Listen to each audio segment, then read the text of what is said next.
O tema do podcast desta semana é Grandes Ditadores e Autocratas. Vamos à narrativa de hoje e não esqueçam de deixar o like. Adolf Hitler nasceu em Braunau, na Áustria, no dia 20 de abril de 1889.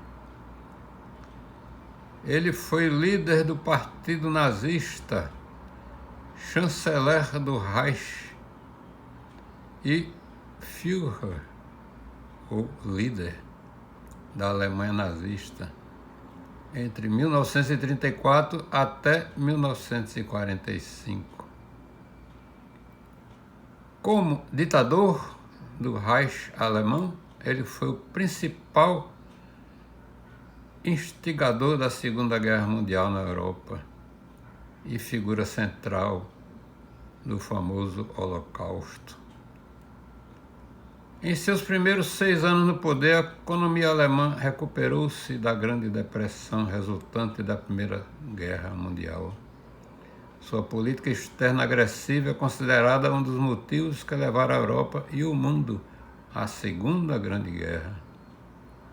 Em 1939, ele ordenou a invasão da Polônia, resultando numa declaração de guerra por parte do Reino Unido e da França, alguns dias depois.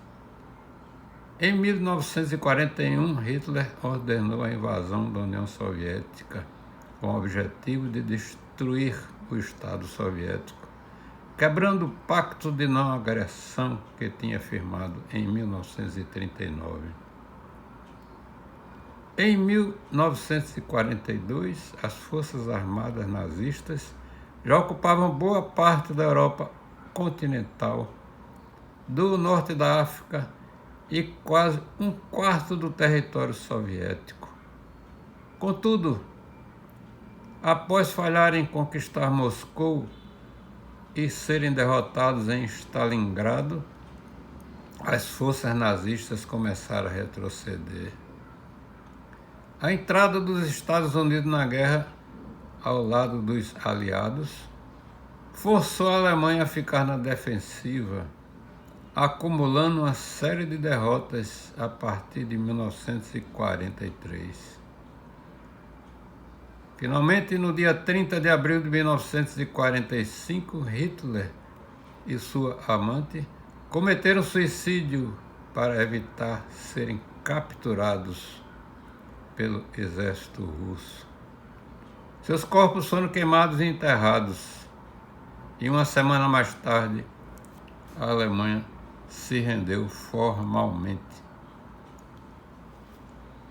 Sob a liderança de Adolf Hitler, com uma ideologia racialmente motivada, o regime nazista perpetrou um dos maiores genocídios da história da humanidade, conhecido como o Holocausto, matando pelo menos 6 milhões de judeus. O Holocausto era baseado na visão de Hitler de que os judeus eram os verdadeiros inimigos do Reich. Sob seu governo, Hitler foi objeto de um extenso culto de personalidade. Seus retratos foram pendurados em locais públicos em toda a Alemanha. E a saudação Heil Hitler tornou-se obrigatória, mesmo entre civis. Para assegurar a máxima difusão de suas ideias, foi instituído, logo após a tomada do poder pelos nazistas, em 1933, o Ministério da Propaganda, que até 1945 manteve total controle sobre as produções culturais no país. O ministério foi presidido por Joseph Goebbels. O ministro teve Hitler como um dos principais focos de propaganda, glorificando-o como um líder heróico infalível e contribuindo fortemente para o culto de sua personalidade. Hitler chegou a aparecer como ele mesmo em muitos dos filmes produzidos pelo Ministério da Propaganda. Por hoje é só. Inscrevam-se no meu canal. É de graça.